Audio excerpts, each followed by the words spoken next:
Namaste, Dandavat Pranam. By the instruction and grace of our spiritual master, Om Vishnupad Paramahamsa Shripad Bhakti Madhava Puri Maharaj, we are here reading Srimad Bhagavatam. Om Namo Bhagavate Vasudevaya. Canto 3, the Status Quo, Chapter 21, texts 45 through 47.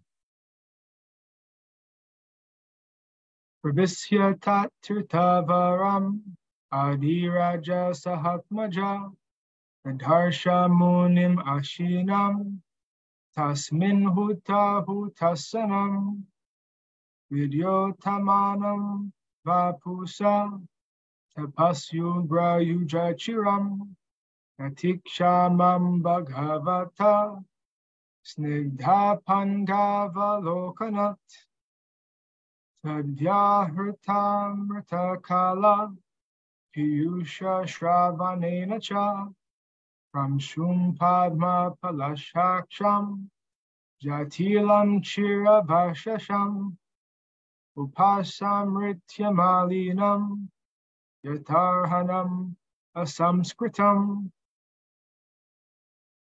Entering that most sacred spot with his daughter and going near the sage, the first monarch, Swayambhuva Manu, saw the sage sitting in his hermitage, having just propitiated the sacred fire by pouring oblations into it. His body shone most brilliantly. Though he had engaged in austere penance for a long time, he was not emaciated, for the Lord had cast his affectionate sidelong glance upon him, and he had also heard the nectar flowing from his moon-like words of the Lord. The sage was tall, and his eyes were large, like the petals of a lotus. He had matted locks on his head. He was clad in rags. Swayambhuva Manu approached and saw him to be somewhat soiled, like an unpolished gem. Purport. Here are some descriptions of a brahmachari yogi. In the morning, the first duty of a brahmachari seeking spiritual elevation is a hatha hutasana, to offer sacrificial oblations to the Supreme Lord. Those engaged in brahmacharya cannot sleep until 7 or 9 o'clock in the morning. They must rise early in the morning, at least 1.5 hours before the sun rises, and offer oblations, or in this age, they must chant the holy name of the Lord, Hare Krishna. As referred to by Lord Chaitanya, Kalo nasteva nasteva nasteva gatir anyata. There is no other alternative, no other alternative, no other alternative in this age to chanting the holy name of the Lord. The brahmachari must rise early in the morning, and after placing himself, should chant the holy name of the Lord. From the very features of the sage, it appeared that he had undergone great austerities. That is the sign of one observing brahmacharya, the vow of celibacy. If one lives otherwise, it will be manifest in the lust visible in his face and body. The word vidyotamanam indicates the brahmachari feature showed in his body. This is the certificate that one has undergone great austerity in yoga. A drunkard or smoker or sexmonger can never be eligible to practice yoga. Generally, yogis look very skinny because of their not being comfortably situated, but Kardama Muni was not emaciated, for he had seen the Supreme Personality of Godhead face to face. Here, the word snigdha pangavalokanat means that he was fortunate enough to see the Supreme Lord face to face. He looked healthy because he had directly received the nectarian sound vibrations from the lotus lips of the personality of Godhead. Similarly, one who hears the transcendental sound vibration of the holy name of the Lord, Hare Krishna, also improves in health. We have actually seen that many brahmacharis and grihastas connected with the International Society for Krishna Consciousness have improved in health, and a luster has come to their faces. It is essential that a brahmachari engaged in spiritual advancement look very healthy and lustrous. The comparison of the sage to an unpolished gem is very appropriate.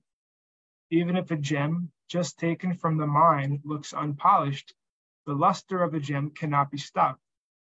Similarly, although Kardama was not properly dressed and his body was not properly cleansed, his overall appearance was gem-like. Text 48. Atota jam upayatam nradhevam pranatam pura saparyaya paryagrinat pratinandyanurupaya. Seeing that the monarch had come to his hermitage and was bowing before him, the sage greeted him with benediction and received him with due honor. Purport.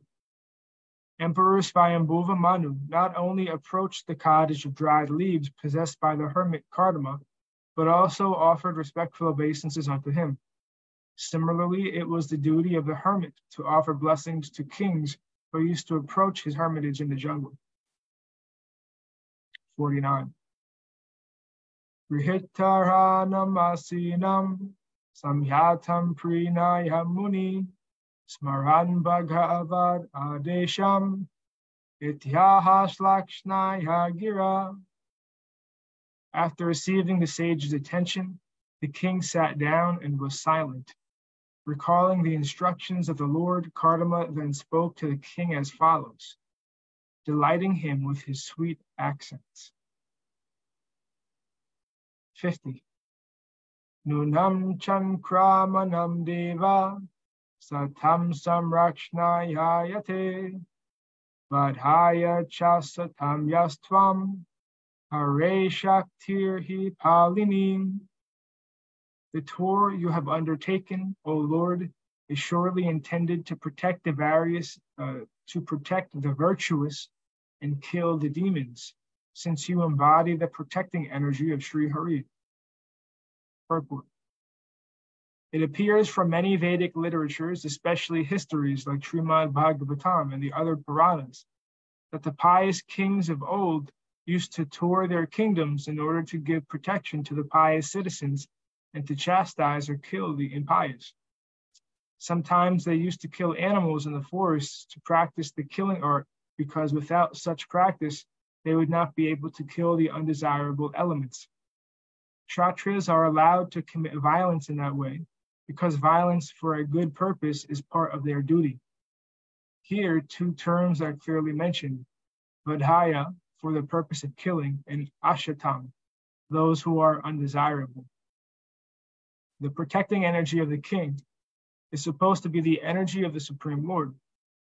In Bhagavad Gita 4.8, the Lord says, Paritranaya sadhunam vinasya cha duskritam. The Lord descends to give protection to the pious and to kill the demons. Therefore, the potency to give protection to the pious and kill the demons or undesirables is directly an energy from the Supreme Lord. And the king or the chief executive of the state is supposed to possess such energy. In this age, it is very difficult to find such a head of state who is expert in killing the undesirables. Modern heads of state sit very nicely in their palaces and try without reason to kill innocent persons. Text 51. Yurkendvan kin travayunam yamadharma prashetasam rupani sthana dehatse tasmai shuklaya te nama.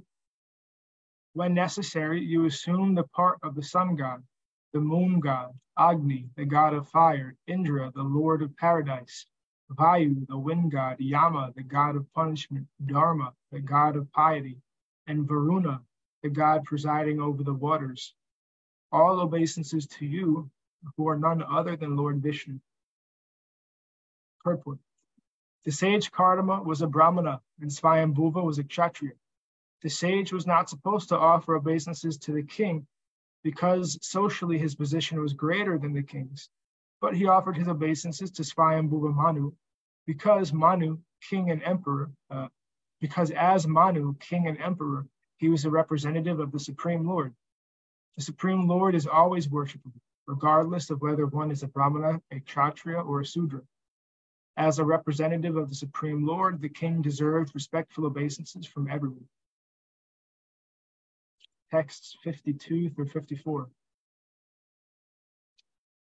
Nayada ratam astaya jaitramani ganarpitam visfurjak chanda kododo visfurjak chanda kodando ratena tas trasayanagam swasainya charana chunam vipayan mandalam bhuva viksharam drahitam senam haryatyam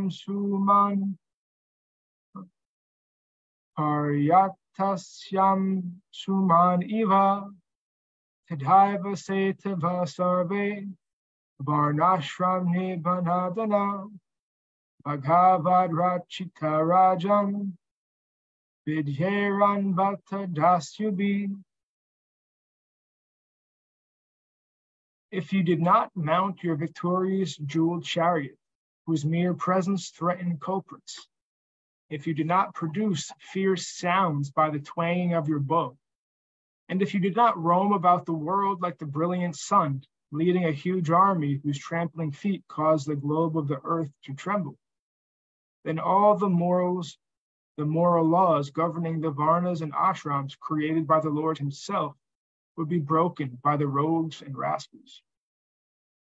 Purport. It is the duty of a responsible king to protect the social and spiritual orders in human society. The spiritual orders are divided into 4 ashrams: brahmacharya, grihastha, vanaprastha, and sannyas. And the social orders, according to the work and qualification, are made up of the brahmanas, the kshatriyas, the vaishyas, and the sudras. These social orders, according to the different grades of work and qualification, are described in Bhagavad Gita. Unfortunately, for want of proper protection by responsible kings, the system of social and spiritual orders has now become a hereditary caste system. But this is not the actual system. Human society means that society which is making progress towards spiritual realization. The most advanced human society was known as Arya. Arya refers to those who are advancing. So the question is, which society is advancing? Advancement does not mean creating material necessities unnecessarily, and thus wasting human energy in aggravation over so-called material comforts.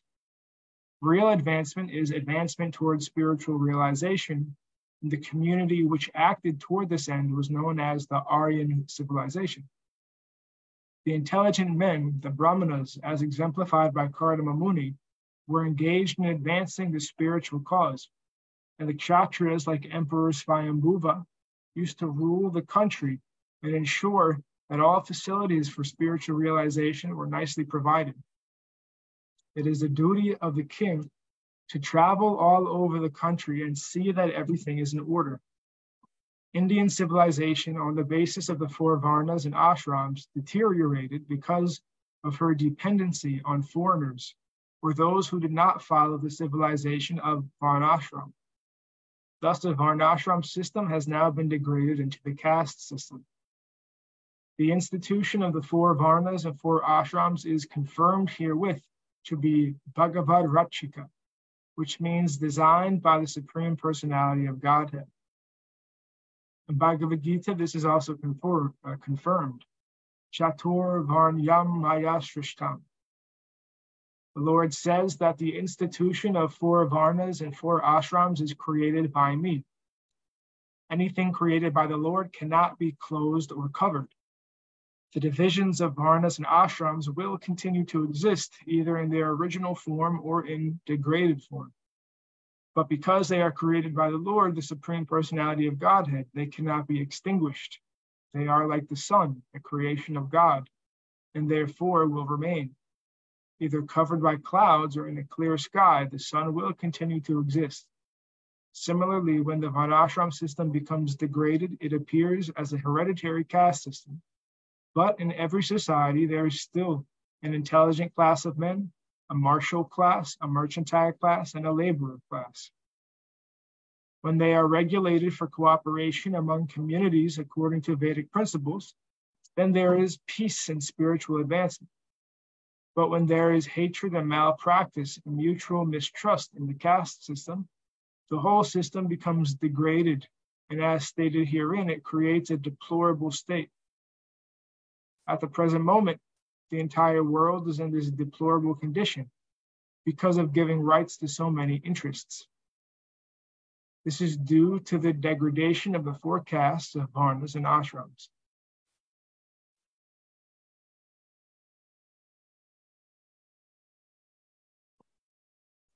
Text 55. Adharmascha samadheta lolu parvyan kusharnabi sayhane tvayi lokayam yasyu grasto vinanchati.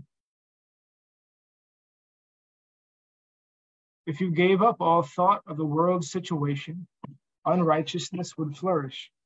For men who hanker only after money would be unopposed. Such miscreants would attack and the world would perish. Purport. Because the scientific division of the four varnas and the four ashrams is now being extinguished, the entire world is being governed by unwanted men who have no training in religion, politics, or social order, and it is in a very deplorable condition. In the institution of four varnas and four ashrams, there are regular training principles for the different classes of men. Just as in the modern age, there is a necessity for engineers, medical practitioners, and electricians, and they are properly trained in different scientific institutions. Similarly, in former times, the higher social orders, namely the intelligent class, the brahmanas, and the ruling class, the kshatriyas, and the mercantile class, the vaishyas, were properly trained. The Bhagavad Gita describes the duties of the brahmanas, kshatriyas, vaishyas, and sudras. When there is no such training, one simply claims that because he is born in a brahmana or kshatriya family, he is therefore a brahmana or kshatriya, even though he performs the duties of a sudra. Such undue claims to being a higher caste man make the system of scientific social orders into a caste system, completely degrading the original system. Thus, society is now in chaos, and there is neither peace nor prosperity. It is clearly stated herein that unless there is the vigilance of a strong king, impious, unqualified men will claim a certain status in society, and that will make the social order perish. Okay, and thus ends our reading for today. We will continue from text 56 on Friday. Jai Om Vishnupad Paramahamsa Shripad Bhakti Madhava Puri Maharaj Ki Jai. Jai Srila Prabhupada, Srila Guru Maharaj, Srila Guru Dev, Srila Acharya Dev, Srila Shanta Maharaj Ki Jai. Jai Rupanuga Guru Varga Ki Jai. All glories to the assembled devotees, all glories to the worldwide devotees, Sama Bhakti Veda Vrinda Ki Jai. Jai Navadvip Dham Ki Jai, Nishinapali Dham Ki Jai, Mayapur Dham Ki Jai, Jagannath Puri Dham Ki Jai, Baladev Subhadra Jagannath Jew Ki Jai, Ganga Mai Yamuna Mai Ki Jai, Vrindavan Dham Ki Jai, Giri Govardhan Gupta Govardhan Dham Ki Jai, Shampun Radhakun Ki Jai, Tulsi Devi Bhakti Devi Vrinda Devi Ki Jai, Jai Harinam Sankirtan Yagi Ki Jai, Scientific Sankirtan Yagi Ki Jai, Srimad Bhagavatam Ki Jai, Jai Princeton Bhakti Vedanta Institute Ki Jai, Sri Chaitanya Saraswat Institute Ki Jai, Sri Chaitanya Saraswat Mat Ki Jai, Nitai Gaura Premanandi, Hari Hari Hari Hari Bol. Hare Krishna.